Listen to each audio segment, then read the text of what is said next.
ہمارے ایک دوست ہیں جناب محمد سعید جاوید صاحب. ان کی کتاب ہے ایسا تھا میرا کراچی. یہ کتاب انہوں نے مجھے 2-3 سال پہلے تحفہ تن دی، لیکن پڑھنے کا اتفاق مجھے نہیں ہو سکا اور آج میں نے پڑھی ہے. بس پڑھتا چلا جا رہا ہوں. اور یہ ایسی کتاب ہے جو ایک نشست میں ختم کی جا سکتی ہے. اس میں کراچی کیسا تھا، قیام پاکستان کے بعد کراچی میں کیسے لوگ آ بسے، اور اس سے پہلے کراچی کے لوگ کیسے تھے، کراچی کا ماحول کیا تھا، کراچی کی سڑکیں کیسی تھیں، اور کراچی کے لوگوں کا مزاج کیسا تھا. بندرگاہ ہونے کی وجہ سے یہ بالکل ایک اور طرح کا شہر تھا، ایسا شہر جو پاکستان میں اور دوسرا نہیں ہے. اور سب سے اہم بات یہ دارالحکومت تھا، اور پاکستان کا پہلا دارالحکومت ہونے کا بھی اعزاز حاصل ہے. پھر وہ بتاتے ہیں کہ اب کراچی جب گئے وہ، تو انہوں نے جو کراچی کا حشر دیکھا، اور خاص طور پہ اپنا وہ کالج دیکھا جو صاف ستھرا ہوا کرتا تھا، تو انہیں بہت دکھ ہوا. لکھنے کا جو انداز ہے، سٹائل ہے، انتہائی سادہ لیکن انتہائی ایک خاص ادبی چاشنی لیے ہوئے، اور لگتا ہے دل کرتا ہے پڑھتے چلے جائیں. اور جیسے جب مہاجرین کی جو سوسائٹیز یہاں تھیں اس وقت شروع میں، بستیاں، اس کے بارے میں ذکر کیا گیا. پھر اس میں تصاویر دی گئی ہیں اس زمانے میں، ہیروز کون تھے، رنگ و نور کی محفلیں کون سی ہوتی تھیں، فلم انڈسٹری کے بارے میں کہ کس طرح ریڈیو آیا کراچی میں، پھر ٹیلی ویژن آیا، اور ریڈیو آیا تو ریڈیو کس طرح انجوائے کرتے تھے، ریڈیو کے ساتھ کس طرح یہ لوگ کھیلتے تھے، اس کو کس طرح ایک انٹرٹینمنٹ، ریڈیو کو کیسے کہ انٹرٹینمنٹ کے طور پہ پاکستانی جو ہیں شروع میں اس سے محظوظ ہوتے تھے، اور باقاعدہ پلاننگ کے تحت اس کے آگے بیٹھ کے خبریں سنی جاتی، ڈرامے سنے جاتے. اس پہ بڑا تفصیل سے ذکر کیا گیا ہے. پھر اس کے بعد کراچی کی مارکیٹس ہیں، روڈز ہیں، بندر روڈ ہے.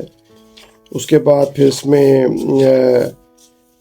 جو مختلف جو یہاں ریڈیو پاکستان کے حوالے سے میں نے بتایا آپ کو کہ بڑا ہی تفصیل سے ذکر کیا گیا ہے. جیسے ابھی لکھا ہوا ہے کہ مغرب کے وقت بچوں کے لیے اور پھر کچھ مذہبی پروگرام ہوتے تھے.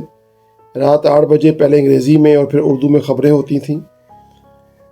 اپنی انتہائی سریلی اور لہراتی بل کھاتی آواز میں جہاں آرا سعید انگریزی خبریں پڑھتیں، جو کم از کم ہمارے تو اوپر سے گزر جاتی تھیں، اور ہمیں خاک سمجھ نہ آتا تھا کہ وہ کیا بات بتا رہی ہیں.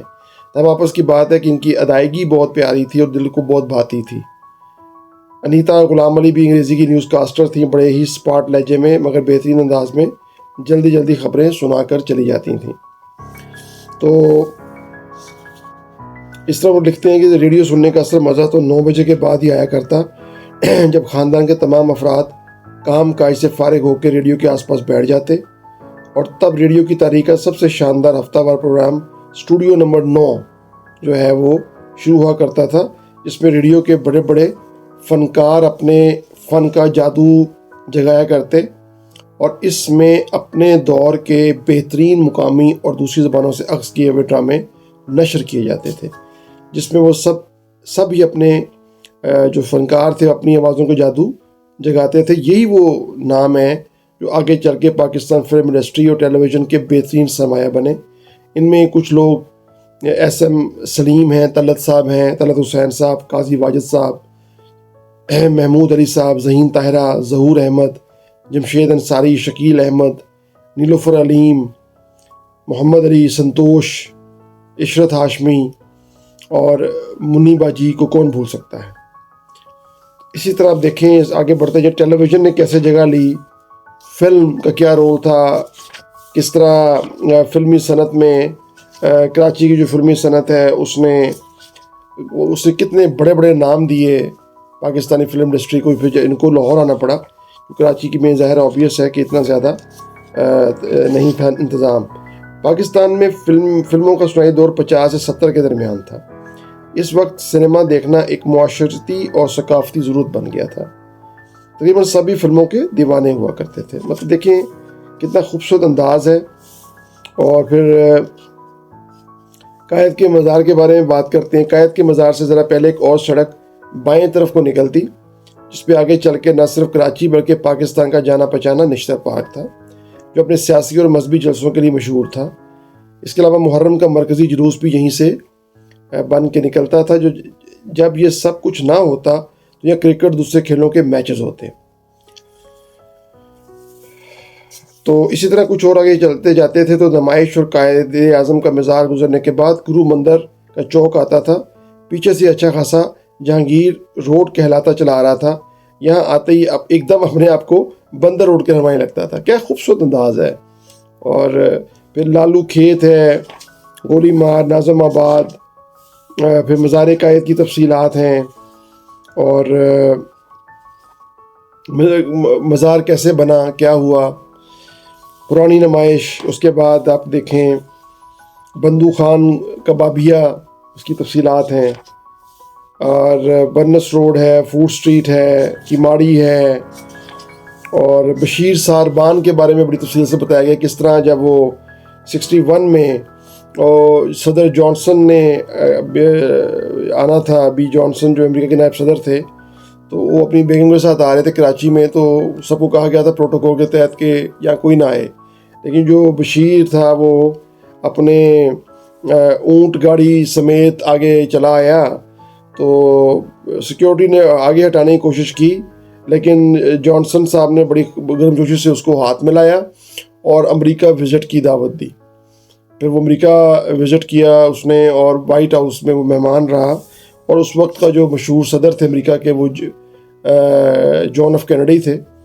اور جان ایف کینیڈی نے بھی اس کی میزبانی کی. اور لیکن اس قسم کے واقعات سے یہ کتاب جو ہے نا بھری ہوئی ہے. پھر کلفٹن کا علاقہ, اس کی تفصیل, سمندر, چڑیا گھر. اور اس کے بعد کتاب میں جو کراچی کے سکھ ہیں, یہودی ہیں, ان کا ذکر کیا گیا ہے, کتابوں کا ذکر کیا گیا ہے. پھر کھیل کود کا اور اس کے علاوہ اہم اور سیاسی عمومی واقعات اینڈ میں اس کے بتائے گئے ہیں. اور تفصیل سے کتاب تعلیم و تدریس کراچی کے بارے میں جو بھی انہوں نے سمجھا, جانا, دیکھا, اور وہ انہوں نے اپنا اس کتاب کے اندر گویا دریا کو کوزے میں بند کر دی ہے. تو یہ کتاب پڑھنے والی ہے. بک ہوم نے چھاپی ہے اور قیمت بھی اس کی مناسب ہے. اس کتاب کو میں ریکمینڈ کرنا چاہوں گا کہ سعید جاوید صاحب کی یہ بہترین کتاب ہے جو قیام پاکستان کے بعد شروع کا جو ہمارا کلچر ہے اس کو سمجھنا چاہتے ہیں, کراچی کو خاص طور پہ سمجھنا چاہتے ہیں, اور کراچی کیسا تھا, آج کراچی کیسا ہے, اور کراچی کے بارے میں جو کہا جاتا ہے کراچی بالکل بدل چکا ہے, کراچی وہ نہیں رہ گیا. اور خود انہوں نے سعید صاحب نے کہا ہے کہ اب وہ پہچان نہیں پائے جب کراچی گئے. تو اس سے آپ پاکستان کے ابتدائی کلچر کو, ابتدائی جو ثقافتی ہمارا اس زمانے کی جو تاریخ ہے اس سے بڑی آپ بخوبی آگاہ ہو سکتے ہیں. اپنا خیال رکھیے. شکریہ.